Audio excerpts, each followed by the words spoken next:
Kalian pasti sudah nggak asing dengan korupsi kan? Iya, capek sama beritanya kan? Iya, sama. Tapi gimana sih cara korupsi itu bekerja? Video ini untuk edukasi, jangan ditiru. Putar dulu intro.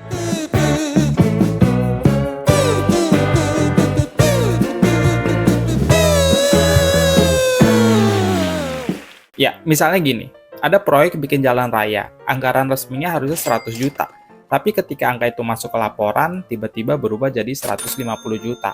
Nah, tambahan 50 juta itu bukan buat jalan. Itu diam-diam masuk ke kantong pribadi orang-orang tertentu. Awalnya mungkin cuma satu orang yang tahu, si penyusun laporan atau bendahara. Tapi masalahnya, trik ini nggak bisa jalan sendirian. Dia butuh restu dari atasan. Akhirnya si penyusun laporan itu ngelobi bosnya dengan pembagian 60-40%, kira-kira begitu. Jadi rahasia itu akhirnya dibagi, atasan pun happy. Tapi biar trik ini mulus berjalan, tidak ada hambatan, si penyusun laporan harus ngelobi orang-orang penting lainnya dengan bantuan power atasan. Lama-lama, pasti makin banyak orang yang terlibat, mungkin dari bagian keuangan, bagian pengawasan, dan lain sebagainya.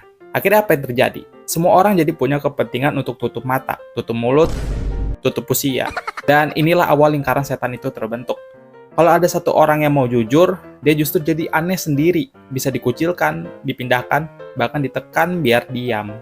Sistemnya perlahan-lahan membentuk budaya baru, bukan budaya kerja, tapi budaya saling melindungi kebohongan. Mungkin sampai di titik tertentu, orang-orang yang baru masuk pun akhirnya melihat dan tergiur juga. Mungkin kalau di sini semua ambil bagian, ya udah, ikut aja lumayan kan dapat 1%. Yang tadinya cuma trik kecil satu orang, berkembang jadi pola besar yang mengakar. Dari luar sih masih kelihatan normal, tapi di dalamnya terjerat kasus korupsi. Kasus korupsi ini kita akan membahas. Itu perandain korupsi 150 juta aja. Kita tahu korupsi pasti angkanya besar banget.